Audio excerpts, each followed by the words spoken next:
so I'm starting off. Probably you should start off a little lighter than this, but the way I do this is I kick it up. Such, come here. The older you get, you're gonna hear a pop. Come down in a controlled manner. Don't do this stuff that a lot of people do. Come down. You don't have to touch your shoulders, but just enough.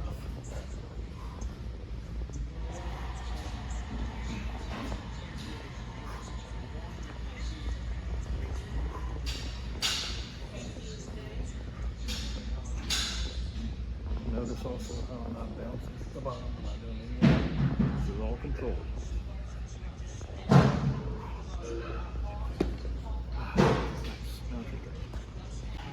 Alright, she's going to go in her warm-up set. We've already stretched before this.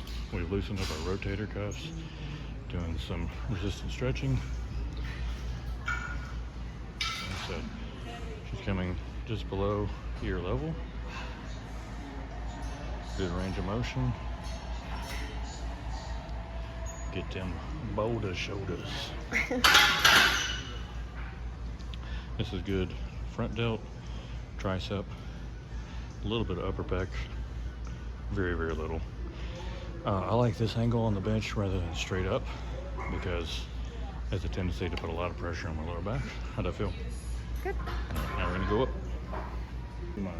My all-out set. This is one where we try to go to failure as much as you possibly can. This, once you start reaching failure, just go ahead and throw them down because it's very hard to, unless you have to spot her, but she's currently recording.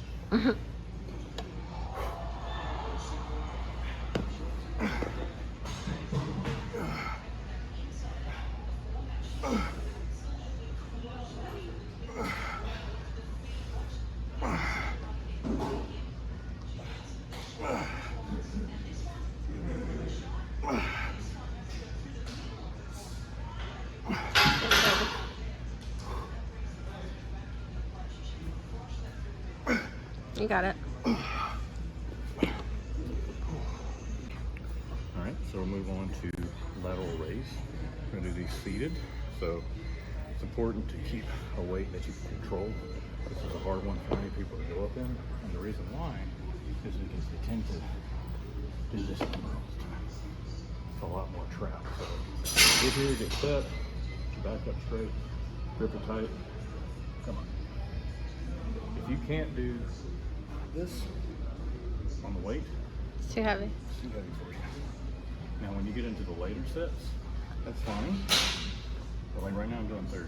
I can hold these out. It's fine. And that's the reason why your side delt is not growing in this exercise. The weight's not going up. It's because more than likely you're not doing it right. But if you want to be girthy from the front, this is the one. We're going to stop just before failure on this. We're going to go up in the weight. Alright, now it's her go. She's going to get set. Can you lean back or sit? Sit up straight. The more you lean back, the more it's going to start doing more front delt. Now she has a slight bend in her elbows. Perfectly fine. If you have any kind of issues with your elbow joint when you do these, just do what she's doing. You can see her side delt rocking right there. All these little cuts coming out. So in these warm-up sets with these, anywhere from 8 to 12, like I said, do not go to failure just yet. Here we go. Yeah. I'm gonna do 40s on my failure set. So what my plan is to go where I can't do any more full range of motion and do partials. Go a little bit beyond.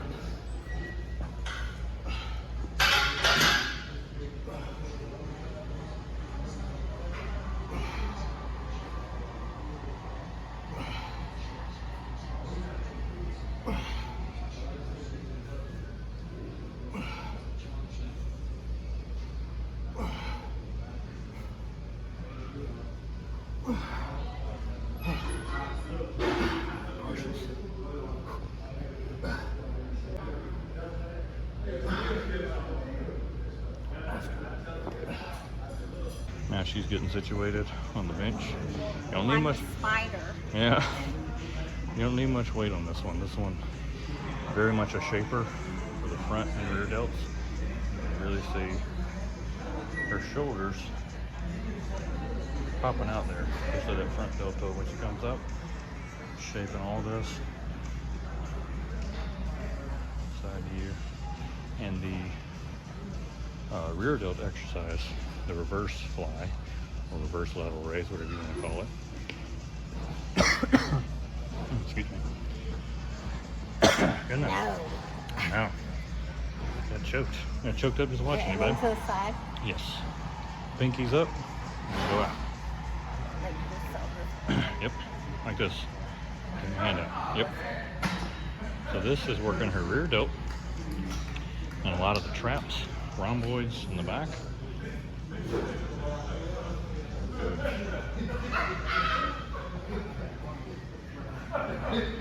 You caught my face again. Gotcha.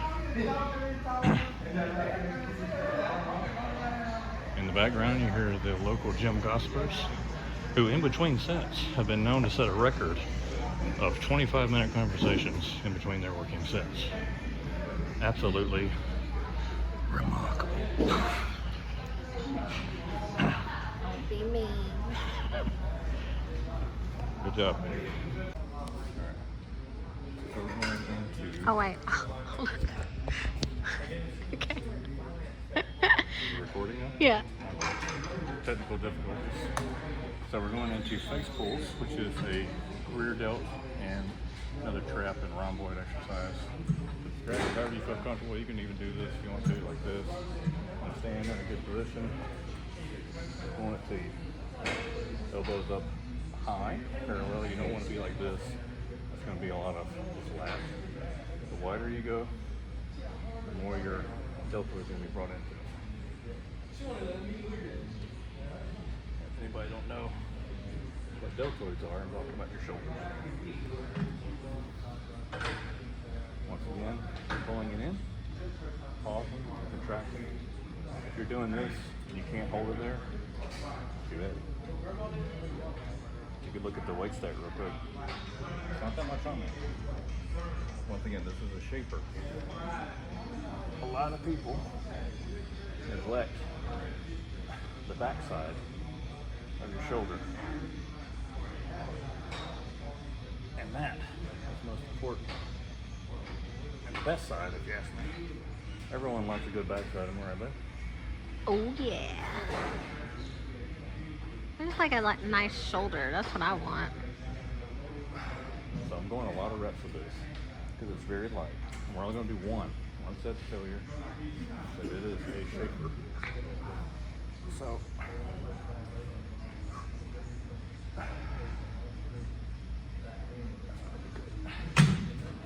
I'll let you do it.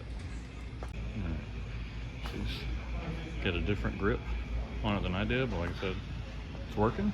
You can see from back here, she's got a good contraction. I said contraction.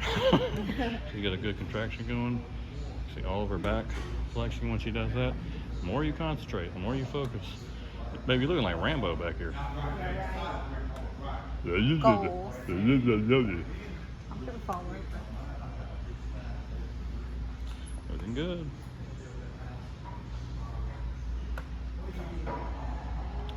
It's all about the mind-muscle connection. 9 times out of 10, not about the weight. It's about the what? The motion. Of the ocean. We're talking about something else. Contraction. Alright. Cool. All right, we're leaving the gym. We had a good shoulder workout. We made it. We hit everything. There's a couple exercises we didn't film. It was starting to get a little crowded in there, and we're still a little hesitant and weird about recording when there's a bunch of people around because, I mean, I wouldn't want to be recorded all the time in someone else's videos. So. Yeah, you try to be respectful, and like I see a bunch of people posting like videos, and I'm like, at least, like I told you the other day, at least I don't have a full-on like tripod set up and like that bit. In our video that we posted yesterday, I realized I made a snarky comment about the lady doing the paper towels, but which didn't see is that she came over there literally every set. Yeah, she needed a lot of paper towels. Yeah, there was a lot of funk on whatever bench she was using to wipe off or something. I don't know. But anyway, we try to be respectful as much as we possibly can. Snarky comments happen occasionally, though, and it's not even necessarily we don't mean it towards anyone. I don't think. I think it's just frustrations from the day, and then something. We're all a work in progress. Yeah, and most of the time, no one is listening to us in the gym.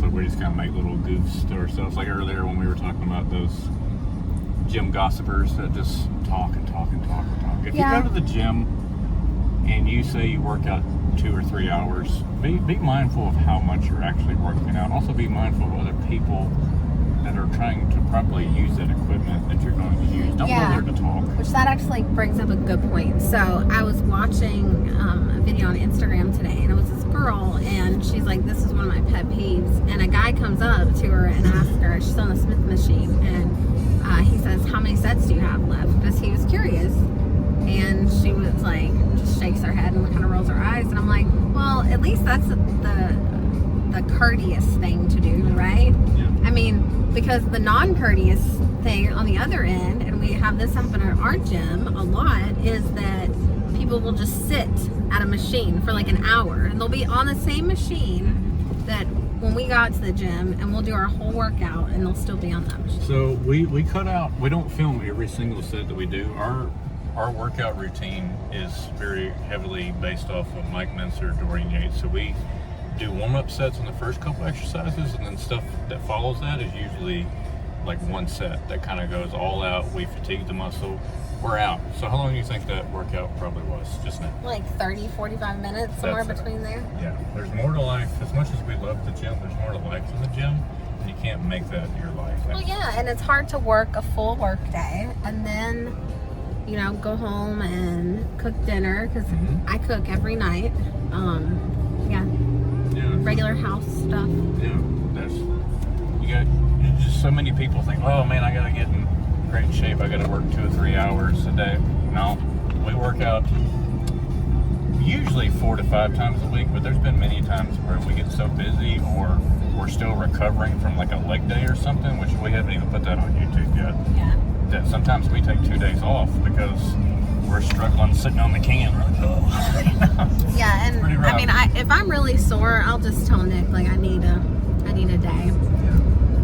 But because you gotta let your body recover. Back to gym etiquette, I think that's a good thing. There's been many times where I've asked, usually a guy, if it's a girl, to be honest, I don't really like approach them too much, but like, especially now that I'm married, you don't want to get the wrong idea. Again, most women are going to like, oh, he's coming to hit on me or something like that. So you don't want to make them feel comfortable. That's the problem, though, is that you don't want to ever assume that somebody is going to say something. But there's nothing wrong with saying how many sets you have left. Yeah. And if it's a guy, you know, I usually like, hey, do you mind if I work in with you?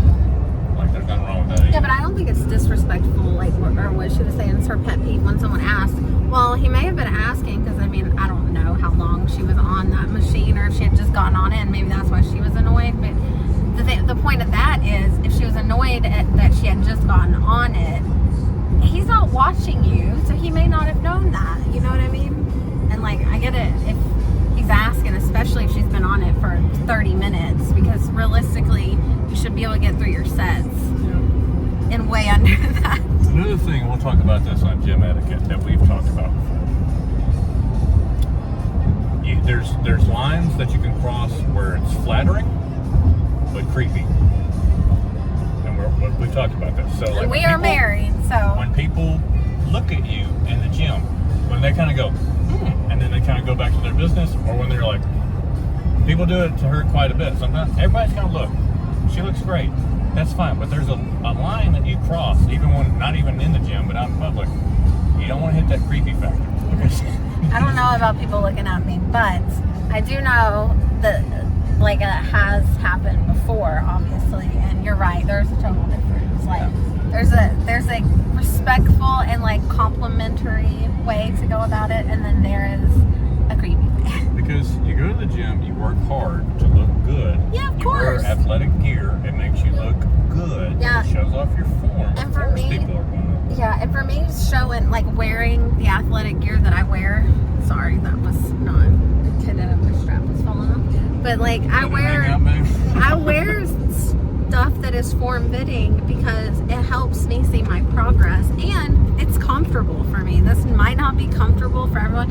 Honestly, today I feel pretty bloated, so I just don't feel comfortable in anything. But, like, this is what I like to work out in. And so people who want to hate on that, hate on it, because I like it and this is what I feel comfortable in. That's another thing that we're excited to show the YouTube stuff, because like on the Instagram and stuff that we post on Facebook that we had our car rant about yesterday, y'all see like the best of 30 something images and that we post and we're like, yeah, like that one. No, not so much, not so much. But it has something to do with lighting and all this kind of stuff. So on the YouTube, you can see all of us, and we have our days where, you know, like today she said, I think she looks phenomenal, but she's like, I don't feel that great, I feel a little bloated, and I have plenty of days where I'm like, I feel fat. Yeah, and especially for women, like we go through a monthly cycle. Like it's like we have maybe a week and a half where we're like, yeah, we're feeling good about ourselves, and like at least for me anyway, I guess a lot of us, and then it's like a week before your period starts, you kind of start feeling like, bleh. And then when you're on your period, you really feel bad. Yeah, you're gonna have those days, just push through them. There's always a light at the end of the tunnel. You're gonna have your good days and bad, just like you have good hair days, you're gonna have bad ones. Yeah. Like, what did I say last night when we made that video? I was like, my hair was a mess. His hair was a mess. I honestly didn't even notice it. I didn't. A little sticking up. I was like alpha going on. It was still cute. One of those songs, Gym Etiquette. Don't be that guy that sits there and scrolls and scrolls and scrolls and takes up gym space and is in the way. Return your weights. Re-rack your weights. Yeah, the gym is a good teacher of life. Like, and discipline. Yeah, just discipline all around. Being courteous. Yeah, there's plenty of times, like, when you start to learn stuff and learn proper technique, there's been a few times where you can ask her, I'm like hesitant about like, oh, that guy's not doing that correct, you know, he might get hurt. And we were just talking with somebody yesterday, you know, very, very strong, but found out he hurt his back on deadlift, you know, just going too heavy, too fast. You can get or injured. just our bodies. Sometimes our bodies just are having an off day, like we said before, and I forgot, I was going to say something else to that. Yeah, you're going to have off days. You're going to have times where you'll go in and you'll lift the biggest dumbbells in there. And then there's other days where your shoulder might be tweaked because you slept on it weird, you know? So listen to your body just like you do every day. Definitely. Be intuitive about your body in all aspects. I think, especially like for me, it's with eating, because I've struggled so much with like healthy habits and eating. Either I didn't eat enough, or I ate too much, or and that's why it's very disordered. That's why it's a meme now. Like, oh, I got a headache. That's why there's that meme with the guy. Did you drink water, man? Did you drink water? That too. That too. But I've gotten better about my water intake too. So. Yeah. All right, we're at home. We're hungry. Thank y'all for tuning in.